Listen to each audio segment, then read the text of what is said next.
Olá, meus amigos do Facebook e do nosso canal FEPB TV no YouTube.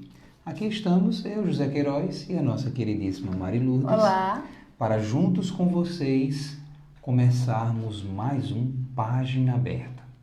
E hoje nós convidamos vocês a abrir a página de número não, né?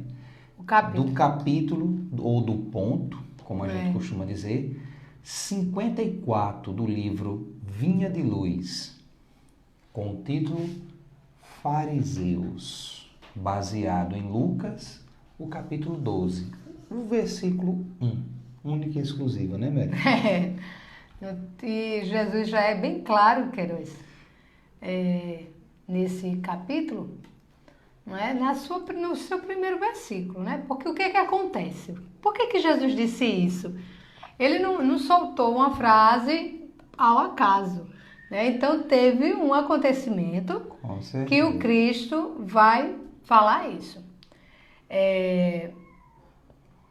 Muita gente porque onde Jesus estava, pelo seu magnetismo e pela sede, não é, de esperança do povo que até hoje busca, né? Então, muita gente começou a se juntar ali em torno de Jesus. E o que aconteceu?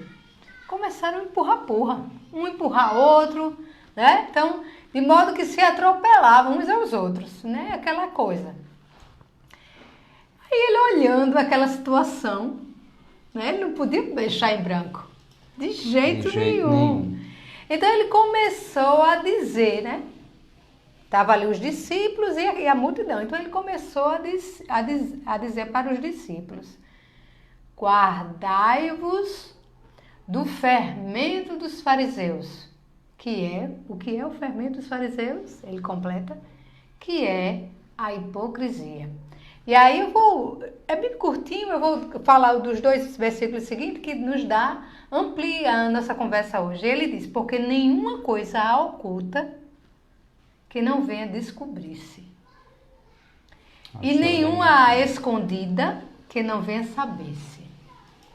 Porque as coisas que dissestes nas trevas, ou seja, eu estou ali buscando uma boa mensagem, mas eu estou te empurrando aqui, eu estou querendo passar na tua frente para ficar mais perto de Jesus, né? Então, não adianta você esconder essa sua vontade. Aí ele diz, né? Porque as coisas que disseste nas trevas, as claras serão ditas. E o que falaste a ouvidos no gabinete, será pregoado sobre os telhados.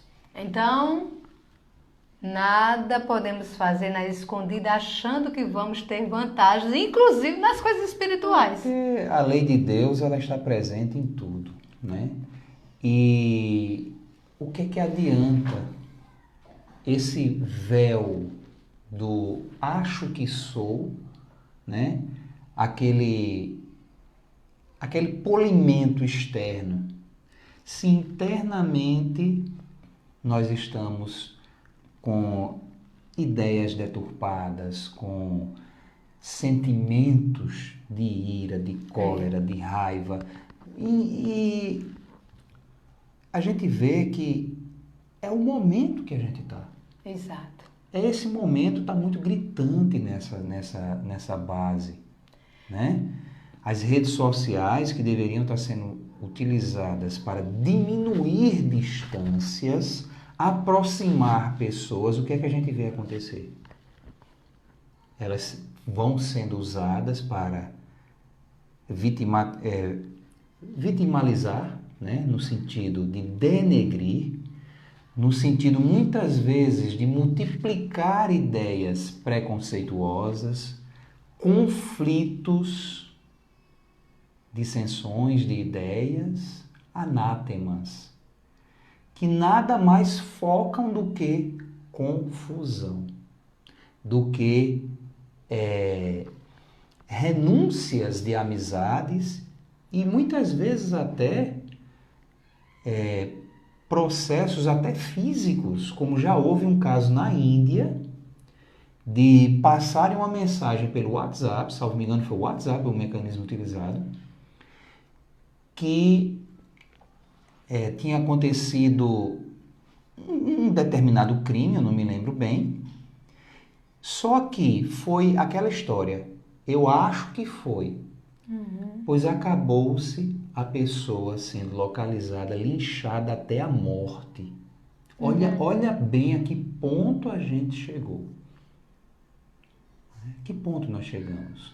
E o Evangelho, como Cristo traz, é puro e a excelência do amor. E não é o amor por sentir apenas, mas o amor que se movimenta, o amor que realiza, o amor que vai ao encontro do outro, né? Então a gente está realmente, paradoxalmente, indo contra os fundamentos do ser cristão. E aí, Emmanuel... Queiroz, tu me dá licença? Eu queria só esclarecer, já que que inclusive o título é Fariseus. Fariseus, Quem eram os fariseus, né? Então, os fariseus eram um grupo de judeus muito religiosos. E eles eram, eles tinham um zelo muito grande e eles seguiam e interpretavam corretamente as escrituras. Ou achavam, né? Ou achavam. Não, eles buscavam, exatamente, interpretar com base na sua forma de ver as coisas. Até porque eles não admitiam estar errados. Isso. Então, estavam sempre certos. Então, esse zelo, eles tinham zelo em obedecer a lei de Deus, do Antigo Testamento. Aí a gente vai, então, por que Jesus, se eles eram tão zelosos, né? Se eles eram tão estudiosos, se eles queriam interpretar a lei de Deus corretamente, por que Jesus criticava em várias passagens? Mateus 23, 27 e 28, ele fala com relação à hipocrisia dos fariseus. Por quê? Porque... E aqui Lucas também. Exatamente. Eles faziam muitas coisas para manter as aparências de conhecedores da lei. Né? Exterior. Exatamente. Culto exterior. Então, eles davam mais atenção, Queiroz, à tradição oral da palavra de Deus do que... E aos cultos externos. Né? Isso. Do que as reformas necessárias. Exato. Então, eles queriam obedecer todas as regras, ou seja, não havia, o importante, não havia, assim, se eu estou com o coração sincero naquela prática. Eles não consideravam o arrependimento, eles não tinham flexibilidade, eles queriam a lei pela lei e além do mais, né? Eles queriam apenas mostrar para os outros que eram obedientes à lei na questão oral, mas na prática era outra conversa. Emmanuel resume justamente algumas características, né? Fariseu ainda, e se reportando a nós, no aqui e no agora, né? Ele puxa lá de trás e coloca no momento presente. Fariseu ainda é todo homem presunçoso, dogmático, exclusivo, pretenso, privilegiado das forças divinas. A gente vê pouco isso por aí ainda, né? Pois é. Tanta gente querendo, né, ser, como dizem, né, a cocada preta, né? Mas como falta ainda, meu Deus. Toda vez que você vê alguém, ou mesmo você, que tiver uma ideia fechada, que não admite nem ouvir o outro, gente, alguma coisa está errada aí. Porque o universo, ele evolui, da mesma forma evolui as ideias. A sua pode até ser correta, mas ela não é o ponto final, derradeiro. Sempre vai aparecer coisas que vai somar, vai ampliar não só o valor, como o conceito. Isso é processo evolutivo. Imagine eu querer ser dono da verdade, o senhor da razão das coisas, e fazer todo o contexto para que os outros literalmente se calem.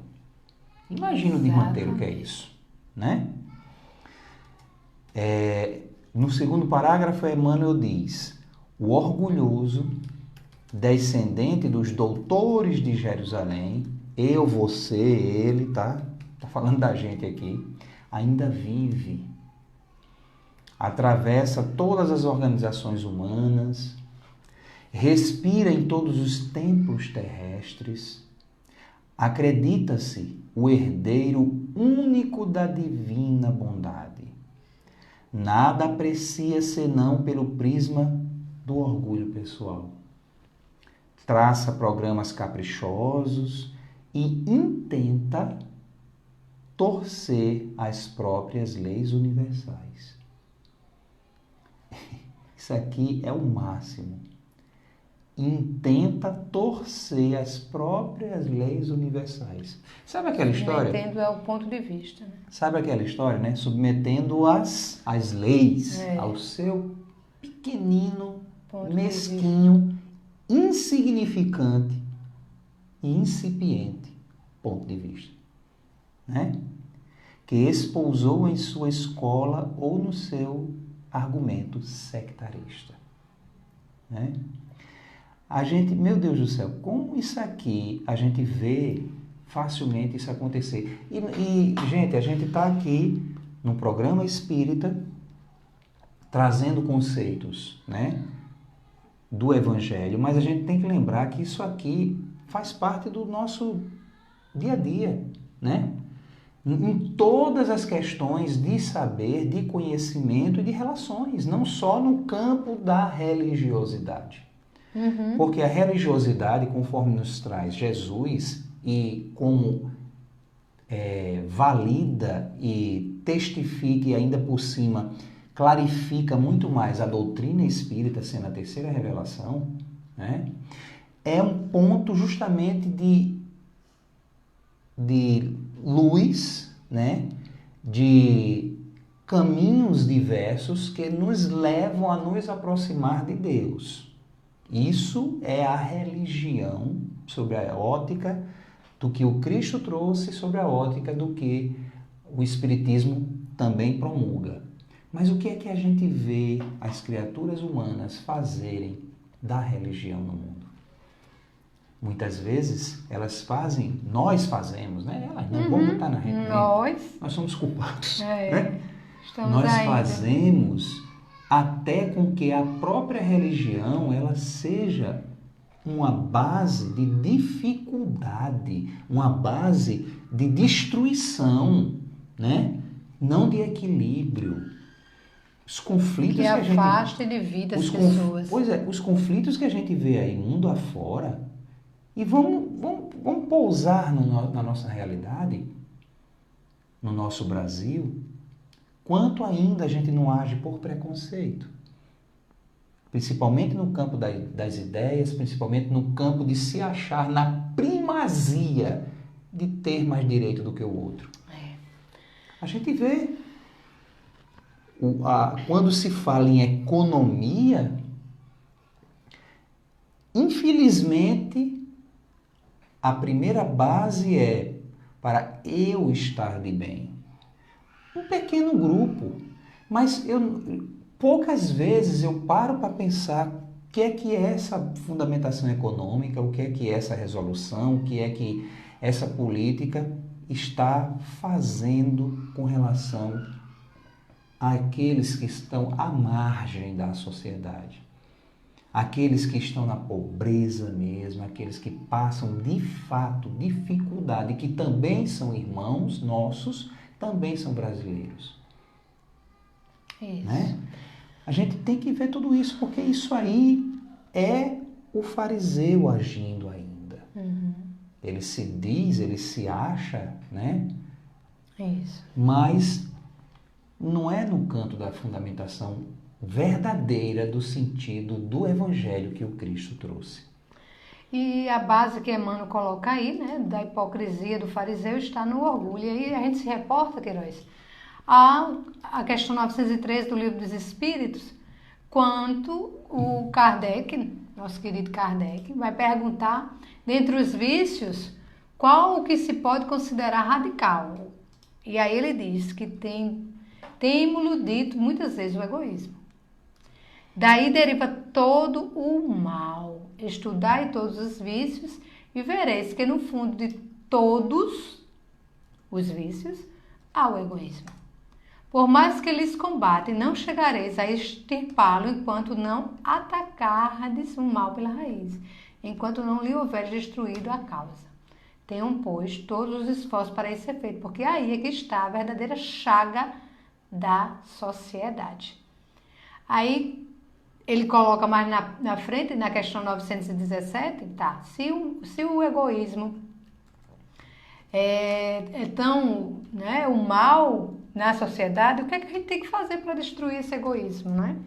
E aí ele diz que o egoísmo é a mais difícil de se desenraizar, porque deriva da influência da matéria, a influência que o homem ainda, né, está, ou seja, das nossas paixões, dos nossos desejos, do nosso egoísmo. Então, nós precisamos ir entendendo, pelo que os espíritos colocam, né? Quando a gente vai entendendo quais são esses males que estão em nós, é que nós temos condições de melhorar e realmente destruir o egoísmo em nós. Então ele diz, olha, o espiritismo bem compreendido, repito, mostra as coisas de tal alto que o sentimento da personalidade desaparece. Porque o que é um fariseu? Ele coloca sua personalidade, o seu ego, acima dos demais. Não é? Então, a importância que se dá... o orgulhoso nato. Isso, a importância que se dá ao eu, né, ao meu conhecimento, ao meu Deus, porque o meu Deus é diferente do seu Deus. O seu Deus é menor do que o meu. Né? E assim, esse egoísmo, eu conheço as escrituras, eu sei mais, então tudo isso só nos leva a realmente a destruição, porque... desculpa, querida. Porque o orgulho nada mais é do que uma ilusão do que somos. A própria frase, né, quando a gente diz que Deus é brasileiro, né, a gente já está... É verdade. A gente já está, de alguma forma, excluindo o resto da humanidade, né? Como se a nossa base fosse melhor do que a base dos outros. E aí, eu até passei para vocês aí o link do site momento.com.br, né, do Movimento Espírita. Tem uma base falando do orgulho, né, do Momento Espírita, que eu botei alguns trechozinhos aí, ó. Uma das maiores dificuldades com que se debate a humanidade é o orgulho. Chaga destruidora. Se instala na nossa intimidade e não permite que nos libertemos com facilidade. Quando a razão alerta que é melhor perdoar, o orgulho se manifesta sobranceiro, impedindo a atitude. Quando o coração manifesta o desejo de estender a mão da fraternidade, surge o orgulho e detém o gesto. Se a consciência nos adverte quanto aos equívocos cometidos, o orgulho brota soberano e nos faz acreditar que somente os outros são capazes de se equivocar. Verdade. Né? Tem mais coisas, quem quiser, clica no linkzinho aí, dá uma lida lá, para a gente ver que... E vamos fazer uma reflexão pessoal, porque não adianta a gente toda semana estudar uma página dessa maravilhosa obra que Emmanuel nos deu, sobre a pena de Chico Xavier, entender mais se a gente não fizer uma reflexão de mim para comigo. Deu com eu mesmo, né? Porque é assim. Eu com eu mesmo. Eu com eu mesmo, né? Porque é com isso aqui. Será que em algum momento eu não ajo dessa maneira? Será que em alguma outra situação não aconteceu comigo eu querer perdoar e na mesma hora, né? Como a frase falou aqui, veio o orgulho e me impediu de fazer isso? Será que no momento eu não me condoí com a situação de um fulano, de um terceiro ali, de um desconhecido, mas o orgulho ou outro sentimento adverso à caridade não me fez frear? E eu perdi naquele momento a oportunidade de ser melhor, de progredir, de realmente mostrar a obra que eu também sou útil. Porque a obra do Cristo, ela conclama as nossas mãos, as nossas ideias, a manifestação e o testemunho pessoal, meu, seu, para que nós possamos construir o tão falado céu, mas que não vai ser no alto nem no baixo, vai ser e tem de ser aqui na terra mesmo, para que a humanidade transformada de fato possa espelhar a divindade no coração de cada um. Porque quando a gente agir e fizer isso, imagine que maravilha não será esse mundo. Será que vai faltar alguma comida? Será que vai faltar educação? Será que vai existir violência? Será que vai ter pobreza no mundo? Pobreza, quando eu falo, é extrema nessa de ver um irmão meu e de saber que nesse momento, quando a gente fala aqui, milhões estão até morrendo de fome nesse momento, morrendo mesmo. A violência está levando, né? As discussões políticas, muitas vezes, e religiosas estão fazendo com que irmãos outros morram. Então, a gente tem que realmente refletir, porque o que Jesus trouxe é a verdade que vai fazer com que tudo que a gente tenha de dificuldade na nossa trajetória seja solucionado. O restante é quimera, é persistir em erro, é continuar aumentando o peso da cruz. E a gente não precisa estar trabalhando para aumentar o peso da nossa cruz. Ao contrário, a gente precisa aceitar que a gente já tem e, a partir desse ponto, começar o processo da nossa redenção, como disse Jesus. Senhor, eu entrego a Ti, né, nesse momento, a minha alma, e dê o último suspiro. E aí, simbolicamente, ele ascende rumo ao Pai. A cruz dele já era suficiente naquele momento. Com a nossa, com certeza já o é. Não necessita de sobrepesos. A gente só precisa entregar-nos de corpo, alma, pensamento e vida às leis universais. No resumo, ao amor que o Cristo trouxe nas suas mais diversas formas. É tão interessante isso, né, Queiroz? E Joana de Ângeles, num texto que ela fala sobre reflexões sobre a humildade, que ela diz que a humildade é uma virtude de difícil aquisição, porque ela exige um esforço para superar os nossos instintos. Porque é tão interessante esse texto, vale a pena aí, você quiser pesquisar.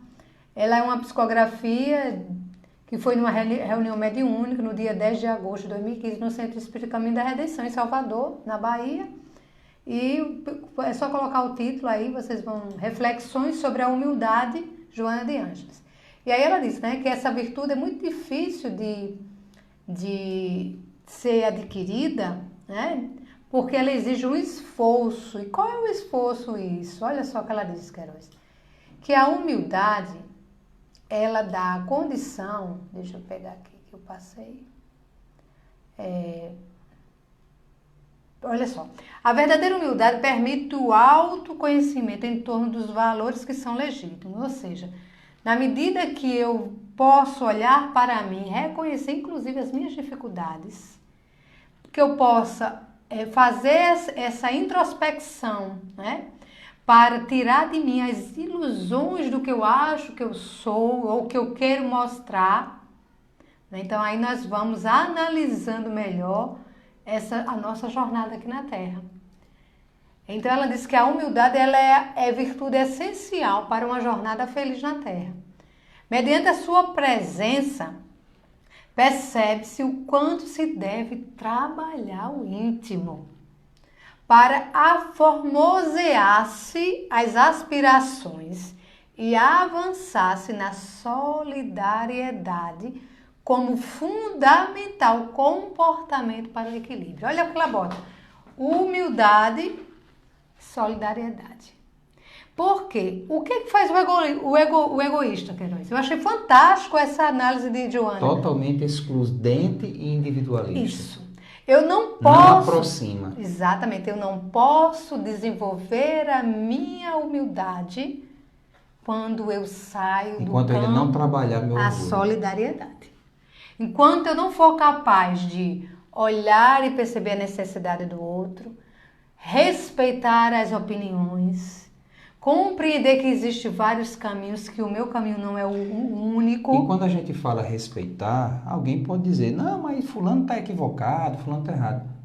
É não entrar em atrito, sabe? Se a nossa opinião, a sua opinião for melhor, o tempo vai advogar esse favor, né? Uhum. E o outro vai verificar, rapaz, realmente, vou por esse caminho também.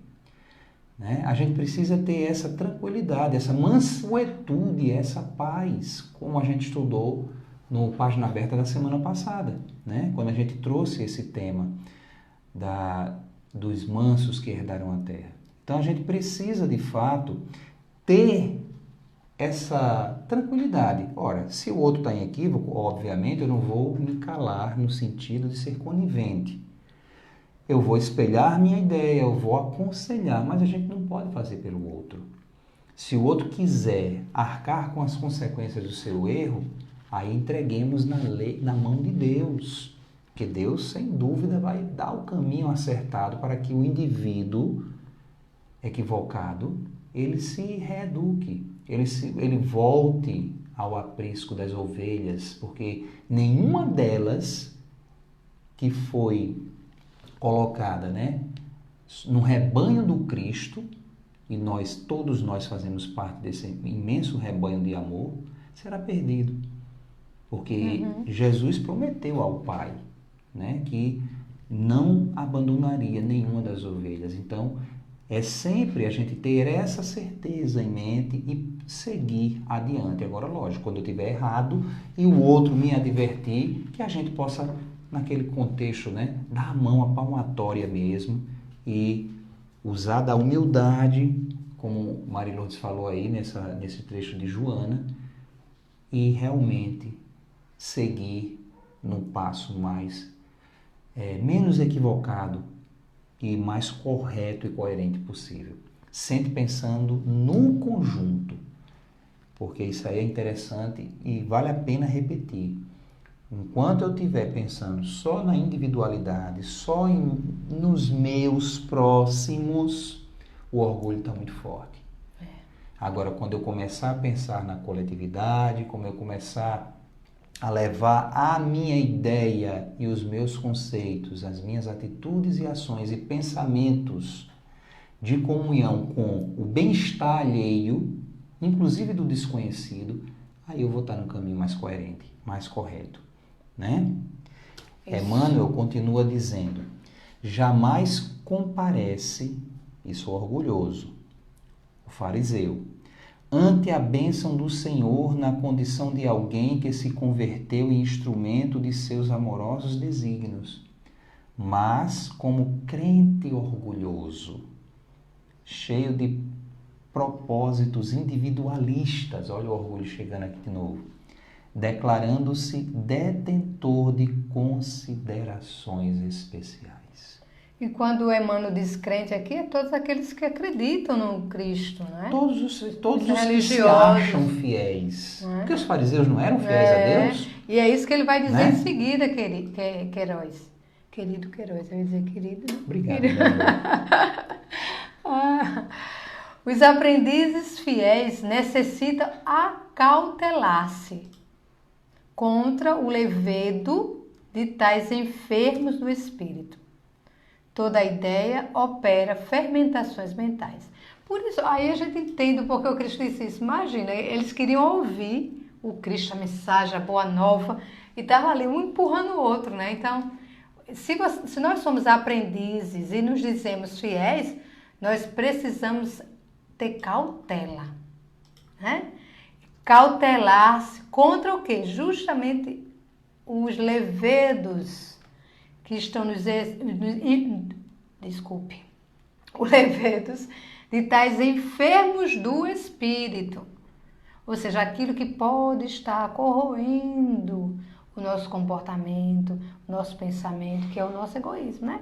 Toda ideia opera fermentações mentais. Porque mentais. a gente sabe que, né, que o poder mental ele tem uma ação no universo. Quanto mais eu somo com ideias equivocadas, mais a marcha e mais o caminho fica difícil. E mais prejuízos eu vou trazer ao progresso pretendido. E a espiritualidade, ela vai continuar no rumo certo. E a gente que vai teimar remando contra a maré, infelizmente vamos ter que arcar com as consequências, né? Exatamente. Como diz a história, a lei é de plantio facultativo, mas a colheita sempre obrigatória. Eu faria até Aí Emmanuel até diz, né? Certamente que Jesus não determinou a morte dos fariseus. Sim. Mas recomendou cautela em se tratando da influenciação deles. Então, quando ele fala de aprendizes fiéis, ele está nos considerando como pessoas que de fato têm a boa intenção, tem o quilate já, sabe? Mas assim, com a realidade do que Jesus plantou. Mesmo no erro, mesmo no processo, né? Porque ninguém aqui sobre consciência mesmo, né? Sã consciência vai dizer se eu achasse que já é anjo. Uhum. Quedas, dificuldades, erros fazem parte do processo e é assim que a gente aprende, mas o que Emmanuel está dizendo aqui, falando de aprendizes fiéis, é que, né, estamos espelhando pelo menos os olhos de ver e os ouvidos de ouvir. Quando errados, submetemos à voz da razão, à voz da consciência, as ideias equivocadas e cravejamos, né? Imolamos o nosso orgulho com a base da humildade, né? Com a curatela do amor, para que nessas condições o orgulho ele comece de fato No a exercício, né? metamorfosear, né? Já que Emmanuel disse que o Cristo não quis matar os fariseus, não vamos querer matar o orgulho, né? Vamos transformar, porque o orgulho, como a gente vê em vários poemas maravilhosos de espíritos que essa doutrina sacrossanta nos traz, né? O orgulho é o amor adoecido, não deixa de ser amor, não é? É o alto amor. Mas a gente vai fazendo com que ele se verifique e seja domado. É o alto amor em excesso. Não, o alto amor doente. Isso, em porque excesso. O alto amor mesmo, quando eu pego o amor na essência, esse aí é tudo. É o amor. Não é? Esse aí é tudo. É a ilusão do amor, na verdade, eu quis dizer assim, né? Isso. A ilusão do amor unicamente para mim mesmo, né? Então a gente pega ali o amor e coloca ilusões ao redor dele e realmente nos equivocamos. Exatamente. Porque o amor ele não pode adoecer, na verdade, né? Ele apenas nós é que colocamos ao redor dele e fechamos ele e não conseguimos ainda ver. Então nós precisamos tirar essa proteção adoecida para que a gente realmente chegue no amor. Vamos lá. Então ele chega aí no final, né, Queiroz? Pode dizer. E dizendo, exigências farisaicas constituem perigosas moléstias da alma. Urge auxiliar o doente a extinguir a enfermidade, todos nós, né? Todavia, não conseguiremos realização provocando tumulto. E sim, usando a cautela na antiga recomendação de vigilância. Orai e vigiai sempre. Isso é em todos os âmbitos, né, da nossa vida. Não é à toa que Jesus falou que tinha que ser sempre, né? É. Não só de vez em quando, mas ore e vigie sempre. Olhar, né, para nossas relações de família, para as nossas relações sociais, onde, né, que nós estamos colocando realmente o nosso coração, se nós estamos colocando, né, o nosso tesouro, como disse o Cristo, onde estiver o teu tesouro, está ali o teu coração. Se nós estamos colocando só nas coisas materiais, no poder, na ganância, na divisão, ou se nós estamos buscando a unir, né, a acolher, né, fraternizar e exercitar isso para que a gente realmente faça isso que Emmanuel disse, né? A gente nos auxilie enquanto doente a extinguir a enfermidade. E qual é o poema hoje para encerrarmos nosso belo encontro de tantos aprendizados, né? Agradecemos já de antemão a espiritualidade por tanta riqueza. Eu vou pedir aí a compreensão de vocês que a poesia hoje é um pouquinho longa. E é. Então, mas é muito bela, vale a pena. Como é o nome? Prece de aceitação. Deixa eu ver se eu localizo aqui para botar o link lá. É Maria Dolores de novo? Isso, é. E ela diz assim: se eu pudesse, Jesus, queria estar contigo para ser a esperança realizada de quem vai pelo mundo estrada a estrada entre a necessidade e o desabrigo.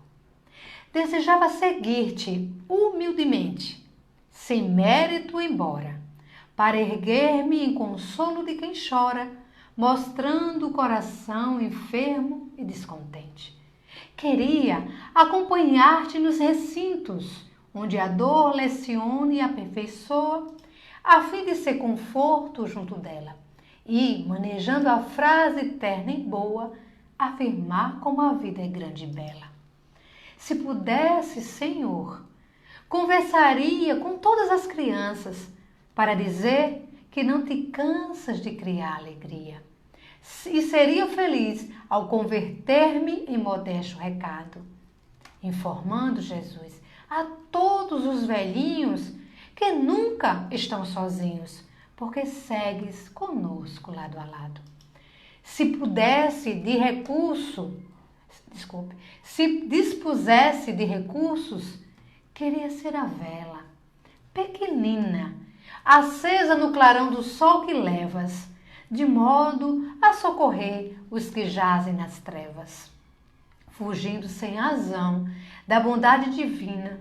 Entretanto, Senhor, sei das deficiências que carrego e venho a ti como estou. Por isto mesmo rogo, não me deixe a sós por onde vou. Se não posso, Jesus, ser bondade, socorro, paz e luz, toma-me o coração e, perdoando a minha imperfeição, esquece tudo o que o meu sonho almeja e ensina-me, Senhor, com o teu imenso amor, o que queres que eu seja. Assim seja, ou amém. Olha que maravilha aqui, ó. Vamberto presente conosco. Olá, né? estávamos com saudades. Pois é. Então é isso mesmo, meus irmãos. Fechamos aqui, né, esse entendimento maravilhoso. Sem dúvida, a doutrina espírita trazendo, né, reformulando não, acendendo novamente, porque Jesus não precisa de reformadores. Jesus precisa de pessoas que vivam a sua mensagem. O Espiritismo ele veio para isso, como um outro consolador por ele mesmo prometido, solicitado ao Pai. Como diz nas fábulas, né, da espiritualidade, que Jesus disse, se eles não ouvem as minhas escrituras, então agora as pedras falarão. Né? Então veio o Consolador no século XIX, por esse apóstolo bendito, Allan Kardec, e aqui nós temos essas luzes maravilhosas que nos fazem realmente estar mais próximos, mas aí precisamos exercer a vontade nesse sentido de ir ao Pai.